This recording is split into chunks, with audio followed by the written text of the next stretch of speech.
ਅਗਲੀ ਖਬਰ ਯੂਕਰੇਨ ਤੇ ਰਸ਼ੀਆ ਦੀ ਜੰਗ ਨੂੰ ਲੈ ਕੇ ਹੈਗੀ ਆ। ਯੂਕਰੇਨ ਦੇ ਫੋਰਨ ਮਿਨਿਸਟਰ ਐਂਡਰੀ ਸਾਬੀਆ ਉਹਨਾਂ ਨੇ ਰਸ਼ੀਅਨ ਲੀਡਰ ਜੋ ਹੈਗੇ ਆ ਉਹਨਾਂ ਦੇ ਸੰਬੰਧ ਦੇ ਵਿੱਚ ਪ੍ਰੈਜ਼ੀਡੈਂਟ ਟਰੰਪ ਉਹਨਾਂ ਨੂੰ ਗੱਲਬਾਤ ਕੀਤੀ ਆ ਵੀ ਜਿਹੜੀ ਹਾਈ ਲੈਵਲ ਮੀਟਿੰਗ ਹੋਣੀ ਚਾਹੀਦੀ ਆ ਤਾਂ ਕਿ ਜੋ ਲੜਾਈ ਆ ਉਸ ਨੂੰ ਖਤਮ ਕੀਤਾ ਜਾ ਸਕੇ।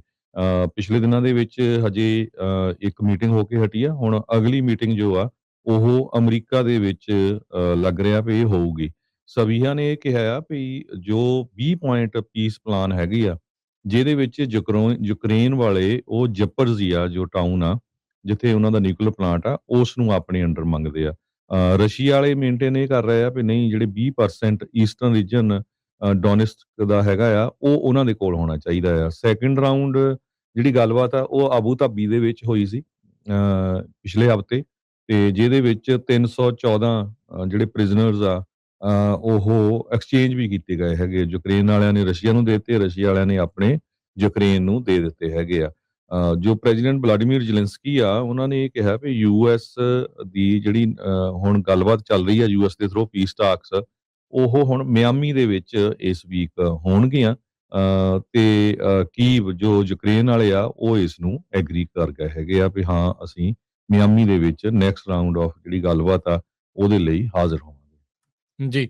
ਅਗਲੀ ਖਬਰ ਯੂਕਰੇਨ ਤੇ ਰਸ਼ੀਆ ਦੀ ਜੰਗ ਨੂੰ ਲੈ ਕੇ ਹੈਗੀ ਆ। ਯੂਕਰੇਨ ਦੇ ਫੋਰਨ ਮਿਨਿਸਟਰ ਐਂਡਰੀ ਸਾਬੀਆ ਉਹਨਾਂ ਨੇ ਰਸ਼ੀਅਨ ਲੀਡਰ ਜੋ ਹੈਗੇ ਆ ਉਹਨਾਂ ਦੇ ਸੰਬੰਧ ਦੇ ਵਿੱਚ ਪ੍ਰੈਜ਼ੀਡੈਂਟ ਟਰੰਪ ਉਹਨਾਂ ਨੂੰ ਗੱਲਬਾਤ ਕੀਤੀ ਆ ਵੀ ਜਿਹੜੀ ਹਾਈ ਲੈਵਲ ਮੀਟਿੰਗ ਹੋਣੀ ਚਾਹੀਦੀ ਆ ਤਾਂ ਕਿ ਜੋ ਲੜਾਈ ਆ ਉਸ ਨੂੰ ਖਤਮ ਕੀਤਾ ਜਾ ਸਕੇ। ਪਿਛਲੇ ਦਿਨਾਂ ਦੇ ਵਿੱਚ ਹਜੇ ਇੱਕ ਮੀਟਿੰਗ ਹੋ ਕੇ ਹਟੀ ਆ। ਹੁਣ ਅਗਲੀ ਮੀਟਿੰਗ ਜੋ ਆ ਉਹ ਅਮਰੀਕਾ ਦੇ ਵਿੱਚ ਲੱਗ ਰਿਹਾ ਵੀ ਇਹ ਹੋਊਗੀ।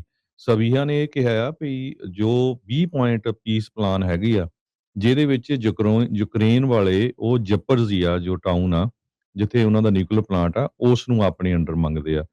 ਰਸ਼ੀਆ ਵਾਲੇ ਮੇਨਟੇਨ ਇਹ ਕਰ ਰਹੇ ਆ ਵੀ ਨਹੀਂ ਜਿਹੜੇ 20% ਈਸਟਰਨ ਰੀਜਨ ਡੋਨੇਸਕ ਦਾ ਹੈਗਾ ਆ ਉਹ ਉਹਨਾਂ ਦੇ ਕੋਲ ਹੋਣਾ ਚਾਹੀਦਾ ਆ। ਸੈਕੰਡ ਰਾਊਂਡ ਜਿਹੜੀ ਗੱਲਬਾਤ ਆ ਉਹ ਆਬੂ ਧਾਬੀ ਦੇ ਵਿੱਚ ਹੋਈ ਸੀ ਪਿਛਲੇ ਹਫ਼ਤੇ ਤੇ ਜਿਹਦੇ ਵਿੱਚ 314 ਜਿਹੜੇ ਪ੍ਰਿਜ਼ਨਰਸ ਆ ਉਹ ਐਕਸਚੇਂਜ ਵੀ ਕੀਤੇ ਗਏ ਹੈਗੇ। ਯੂਕਰੇਨ ਵਾਲਿਆਂ ਨੇ ਰਸ਼ੀਆ ਨੂੰ ਦੇ ਦਿੱਤੇ, ਰਸ਼ੀਆ ਵਾਲਿਆਂ ਨੇ ਆਪਣੇ ਯੂਕਰੇਨ ਨੂੰ ਦੇ ਦਿੱਤੇ ਹੈਗੇ ਆ।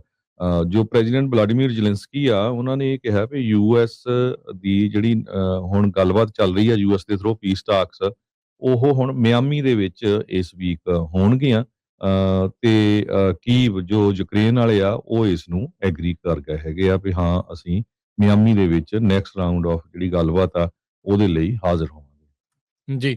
ਅਗਲੀ ਖਬਰ ਯੂਕਰੇਨ ਤੇ ਰਸ਼ੀਆ ਦੀ ਜੰਗ ਨੂੰ ਲੈ ਕੇ ਹੈਗੀ ਆ। ਯੂਕਰੇਨ ਦੇ ਫੋਰਨ ਮਿਨਿਸਟਰ ਐਂਡਰੀ ਸਾਬੀਆ ਉਹਨਾਂ ਨੇ ਰਸ਼ੀਅਨ ਲੀਡਰ ਜੋ ਹੈਗੇ ਆ ਉਹਨਾਂ ਦੇ ਸੰਬੰਧ ਦੇ ਵਿੱਚ ਪ੍ਰੈਜ਼ੀਡੈਂਟ ਟਰੰਪ ਉਹਨਾਂ ਨੂੰ ਗੱਲਬਾਤ ਕੀਤੀ ਆ ਵੀ ਜਿਹੜੀ ਹਾਈ ਲੈਵਲ ਮੀਟਿੰਗ ਹੋਣੀ ਚਾਹੀਦੀ ਆ ਤਾਂ ਕਿ ਜੋ ਲੜਾਈ ਆ ਉਸ ਨੂੰ ਖਤਮ ਕੀਤਾ ਜਾ ਸਕੇ। ਪਿਛਲੇ ਦਿਨਾਂ ਦੇ ਵਿੱਚ ਹਜੇ ਇੱਕ ਮੀਟਿੰਗ ਹੋ ਕੇ ਹਟੀ ਆ। ਹੁਣ ਅਗਲੀ ਮੀਟਿੰਗ ਜੋ ਆ ਉਹ ਅਮਰੀਕਾ ਦੇ ਵਿੱਚ ਲੱਗ ਰਿਹਾ ਵੀ ਇਹ ਹੋਊਗੀ।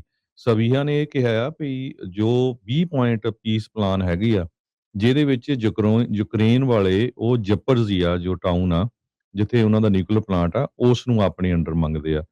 ਰਸ਼ੀਆ ਵਾਲੇ ਮੇਨਟੇਨ ਇਹ ਕਰ ਰਹੇ ਆ ਵੀ ਨਹੀਂ ਜਿਹੜੇ 20% ਈਸਟਰਨ ਰੀਜਨ ਡੋਨੇਸਕ ਦਾ ਹੈਗਾ ਆ ਉਹ ਉਹਨਾਂ ਦੇ ਕੋਲ ਹੋਣਾ ਚਾਹੀਦਾ ਆ। ਸੈਕੰਡ ਰਾਊਂਡ ਜਿਹੜੀ ਗੱਲਬਾਤ ਆ ਉਹ ਆਬੂ ਧਾਬੀ ਦੇ ਵਿੱਚ ਹੋਈ ਸੀ ਪਿਛਲੇ ਹਫ਼ਤੇ ਤੇ ਜਿਹਦੇ ਵਿੱਚ 314 ਜਿਹੜੇ ਪ੍ਰਿਜ਼ਨਰਸ ਆ ਉਹ ਐਕਸਚੇਂਜ ਵੀ ਕੀਤੇ ਗਏ ਹੈਗੇ। ਯੂਕਰੇਨ ਵਾਲਿਆਂ ਨੇ ਰਸ਼ੀਆ ਨੂੰ ਦੇ ਦਿੱਤੇ, ਰਸ਼ੀਆ ਵਾਲਿਆਂ ਨੇ ਆਪਣੇ ਯੂਕਰੇਨ ਨੂੰ ਦੇ ਦਿੱਤੇ ਹੈਗੇ ਆ। ਜੋ ਪ੍ਰੈਜ਼ੀਡੈਂਟ ਵਲਾਡੀਮੀਰ ਜ਼ੈਲੈਂਸਕੀ ਆ ਉਹਨਾਂ ਨੇ ਇਹ ਕਿਹਾ ਵੀ ਯੂਐਸ ਦੀ ਜਿਹੜੀ ਹੁਣ ਗੱਲਬਾਤ ਚੱਲ ਰਹੀ ਆ ਯੂਐਸ ਦੇ ਥਰੂ ਪੀਸ ਟਾਕਸ ਉਹ ਹੁਣ ਮਿਆਮੀ ਦੇ ਵਿੱਚ ਇਸ ਵੀਕ ਹੋਣਗੀਆਂ। ਤੇ ਕੀਵ ਜੋ ਯੂਕਰੇਨ ਵਾਲੇ ਆ ਉਹ ਇਸ ਨੂੰ ਐਗਰੀ ਕਰ ਗਏ ਹੈਗੇ ਆ ਵੀ ਹਾਂ ਅਸੀਂ ਮਿਆਮੀ ਦੇ ਵਿੱਚ ਨੈਕਸਟ ਰਾਊਂਡ ਆਫ ਜਿਹੜੀ ਗੱਲਬਾਤ ਆ ਉਹਦੇ ਲਈ ਹਾਜ਼ਰ ਹੋਵਾਂਗੇ। ਜੀ।